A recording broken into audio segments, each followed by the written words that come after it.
Bienvenidos al canal. Hoy vamos a hablar concretamente de la sexualidad en Mesoamérica.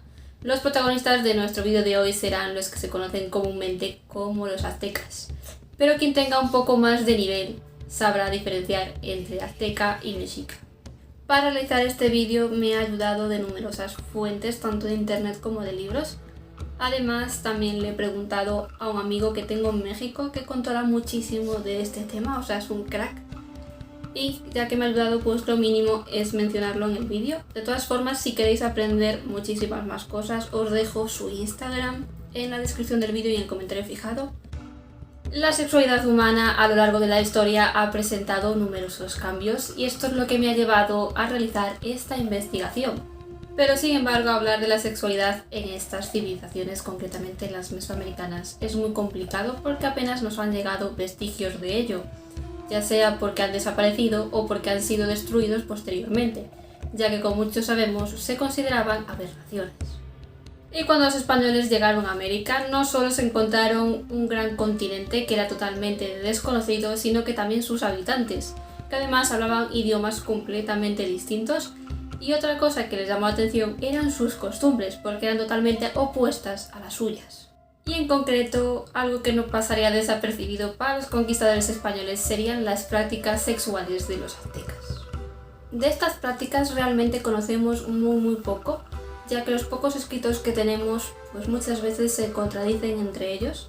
Es muy importante recalcar que estas civilizaciones reconocían el sexo, los placeres y el conocimiento del cuerpo, y es por esto que muchas piezas pues fueron destruidas o ocultadas durante muchísimo tiempo. Esto también lo mencionábamos en un vídeo anterior, pero en este caso tratábamos la sexualidad en el Imperio Inca. La mayoría de estos relatos provienen de los cronistas españoles que condenaban el vicio de los aztecas, como es el caso de Bernal Díaz del Castillo, que dice: tenían excesos carnales, hijos con madres, hermanos con hermanas y tíos con sobrinas. En este caso se refería a los huatecos. Existía en el mundo azteca una constante presencia de lo mágico religioso, todo estrechamente relacionado con la sexualidad y el erotismo.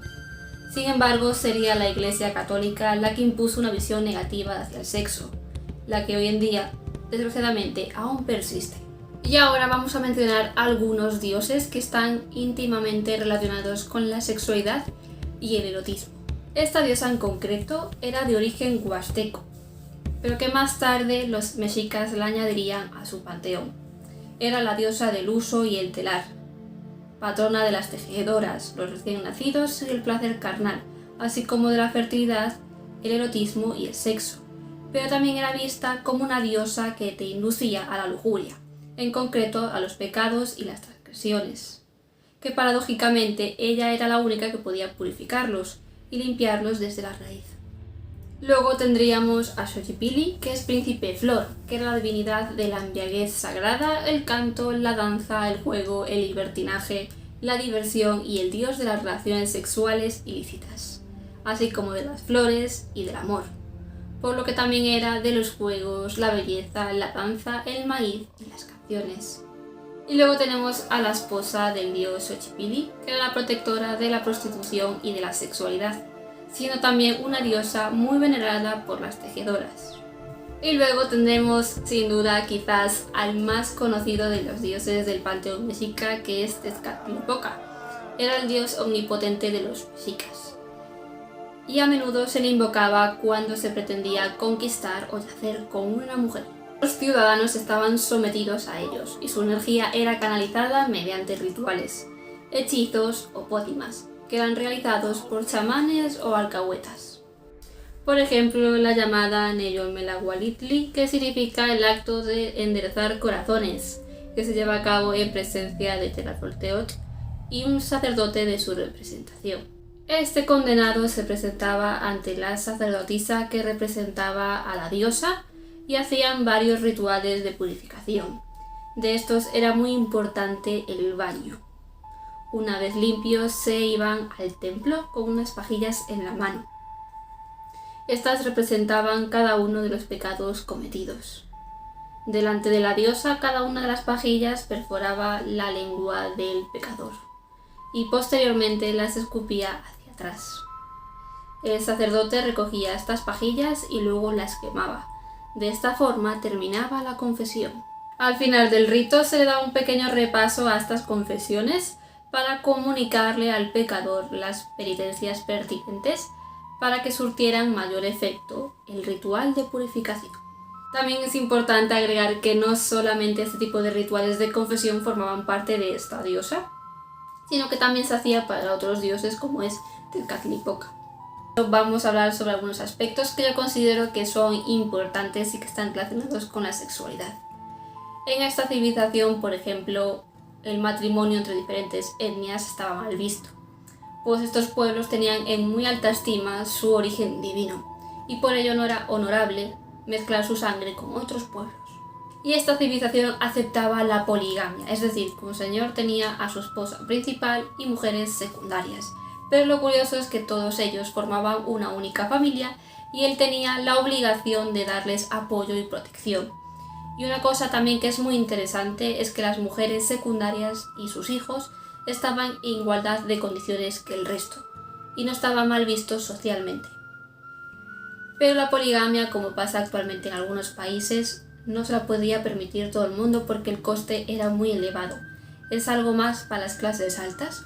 Un caso muy conocido y que muchísimos pues ya conoceréis es el caso de Moctezuma, que se sabe a ciencia cierta pues que tenía docenas de concubinas.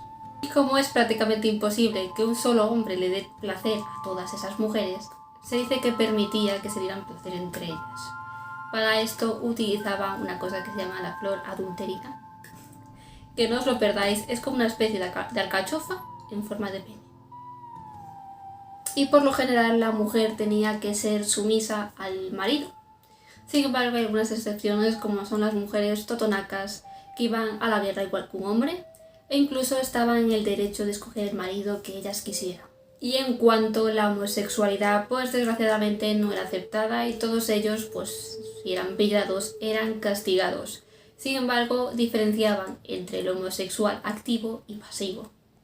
De la existencia de la homosexualidad hay constancia en numerosos escritos de los misioneros, incluso del propio Hernán Cortés, que en sus cartas de relación decía: «Hemos sabido y sido informados de cierto que todos son sodomitas y usan aquel abominable pecado».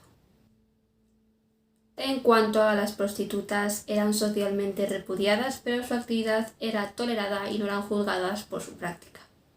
Las prostitutas en el México prehispánico eran consideradas hasta cierto punto como esenciales. De hecho, en Tenochtitlan había un lugar que se le conocía como el lugar donde se compran traseros. Y justamente era una especie de burdel donde estaban todas estas mujeres. Un rasgo distintivo de estas mujeres es que tenían el cabello suelto y muy largo, con vestimentas muy coloridas. Además usaban maquillaje, se pintaban los labios de un rojo muy intenso y se la pasaban mascando.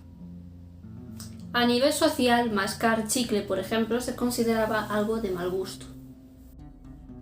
Y en cuanto al adulterio, pues el adulterio sinceramente se castigaba, porque se tenía la creencia de que afectaba al desequilibrio y al cosmos, y esto podía provocar desgracias. Y el adulterio, tanto por parte del hombre como de la mujer, era castigado con la pena de muerte.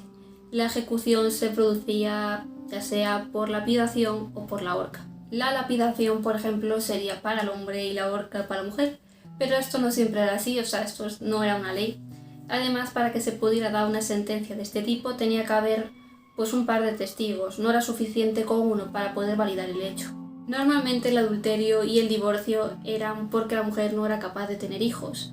Por aquel entonces, en el 90% de los casos, si en un matrimonio no nacían hijos, lo más probable es que le echaran la culpa a la mujer. Y una cosa curiosa es que si un hombre, por ejemplo, llegaba a casa y se encontraba a su mujer con otro hombre en la cama y el marido decide matar al amante, pues finalmente el marido sería castigado con la muerte por homicidio. Y a veces, incluso aunque a día de hoy nos suene absurdo, si el amante reincidía, el marido de esta persona tenía derecho a agarrar al amante y arrancarle la nariz a mordidas. Como vemos, la sexualidad va más allá de lo reproductivo para los aztecas y fue visto como una manera de asegurar la marcha del mundo. Y hasta aquí el vídeo de hoy, espero que te haya gustado un montón. Evidentemente pues me quedan muchísimos aspectos sin mencionar, porque es un tema muy amplio y sobre todo muy complejo.